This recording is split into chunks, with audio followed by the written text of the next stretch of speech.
Hello again. Here we are continuing our vocation series of getting to know the conference in our province here in the CM East. And today we have, if you remember a few years back, there was a movie with Robin Williams called Centennial Man. Well, this is our Centennial Man with us, alive and breathing and working hard and animating our community, especially in spirit, Father Peter Goback. Father Peter, thank you for giving us a moment or two of your life, of your day. Can you tell us a little bit of your initial vocation story? I really could, but it's kind of complicated because I didn't find out that I had a vocation very early in life until I was a priest for many years. And it was my mother who told me where I really started as far as my vocation was concerned. So we were talking, and she said to me, you know, your fathers didn't want you. I wanted you. And my father was dead at the time. And she said, I wanted you. And she said, your sister, when she was born, was really a miracle because the doctor said she could not survive, or possibly I would die too. But she said we both come out of the birth, and your sister was born prematurely, but she said she survived, and in fact she lived to about 98 years old. That was a long survival. And my mother lived to 101 and 3 months, although they told her she wouldn't survive. But she said, after your sister was born, and the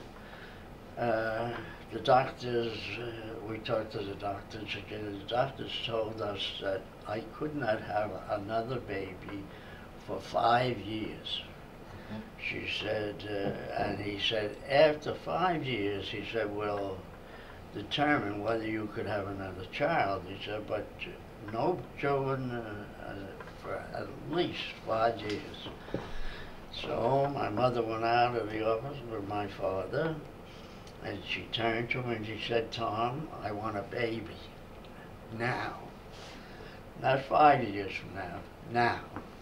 He said, you can't have it. You just heard the doctor. He said, you possibly wouldn't survive with a baby. So she said, Tom, I want a baby, and I want him now, and I want him to be a priest. And my father said, no, Mame, no babies for 5 years. And of course, you can guess, my mother always won out. So it was about 1.5 years later, and I came into the world. My mother had me, and she, all these years, she never said a word to me. My father, that's the way he didn't want me, because he was afraid my mother would die. And he was afraid I wouldn't be born either, that I wouldn't live. But I survived, as you can see, and my mother lived to 101 and 3 months, and that was a long survival. She was supposed to die when she was a young bride. But in that time, when my mother told me that she had told my father that she wanted a baby and she wanted him to be a priest, I said, well, now I understand. I mean, my desire from the time I was a baby to be a priest. I never understood why I didn't want to do anything else. The only thing when I got older is I wanted to be a priest, but I wanted to be in the war. Romance.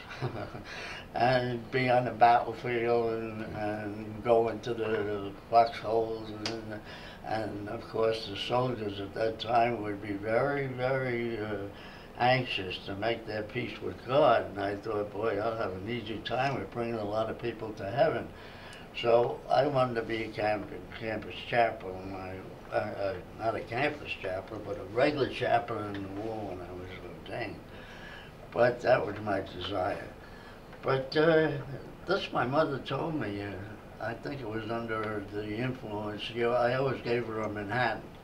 So I gave her the Manhattan, and that's when she told me about my vocation. And that is, before I was born, she said she wanted a priest. And during the years, I would say, she saved me a couple of times from not being able to become a priest. She was like, I had two mothers, the Blessed Mother in heaven, and I'm sure she would guide me all the time, and both named the same name, Mary. I always loved that name, Mary. And I used to preach about it too. I always have one sermon about having your little girl, when was baptized, to be named Mary, because our Blessed Mother would be guiding and watching over that child in a special way, who would be bearing her name. So, but in heaven, I had our Blessed Mother. On earth, and my mother did a lot that I would not fall off the path. In fact, I was a little older than others because I had a little problems here and there and delay. But I had my vocation from the womb, so everything turned out all right. My mother was in there, and she was helping on a few occasions, keeping me on the road to the priesthood.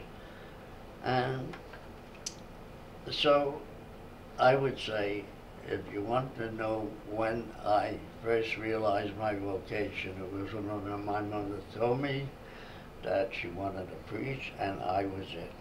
And another peculiar thing was, after I was born, the next one, she had two more children, and that was two boys. And the next boy who was born 5 years after that I was born. She was at peace with that period then. And she was at peace and at work, keeping me on the road to the priesthood.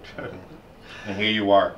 And here I am. Peter, you're Brooklyn born and Brooklyn bred, from Cypress Hills, the parish of Blessed Sacrament.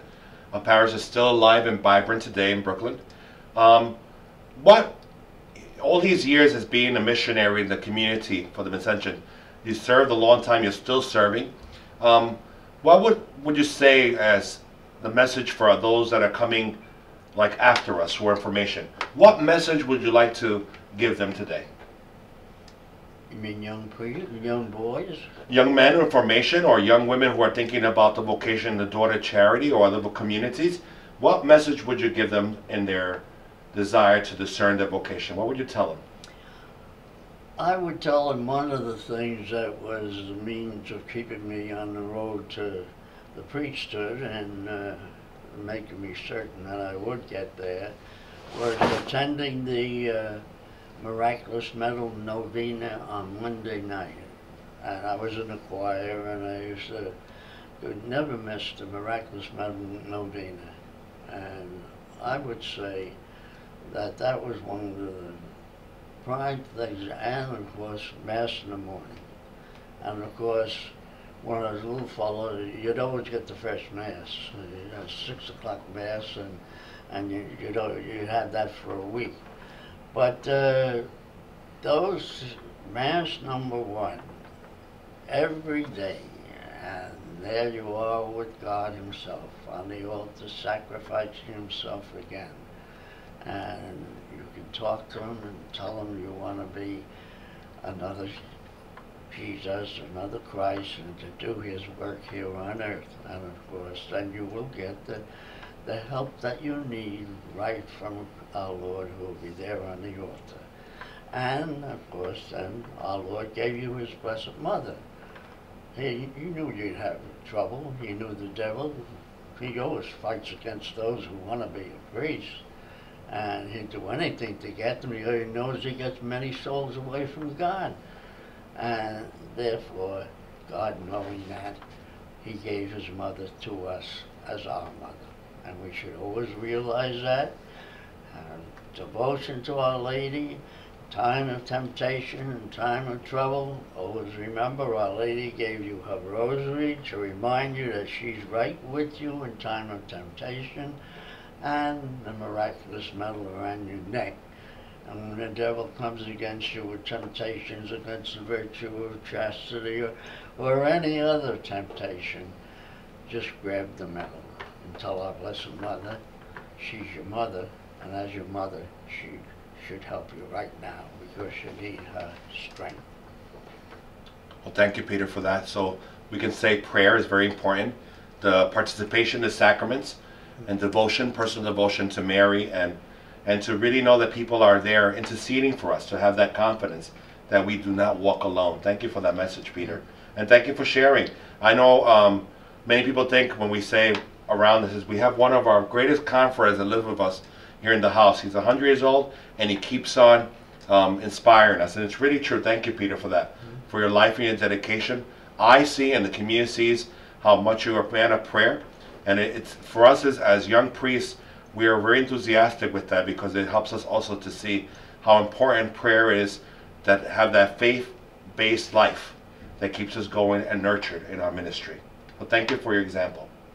And we thank your mother, too, as she watches over you with Mary upstairs, watching over you still. I'm Thank sure you. of that. Thank you.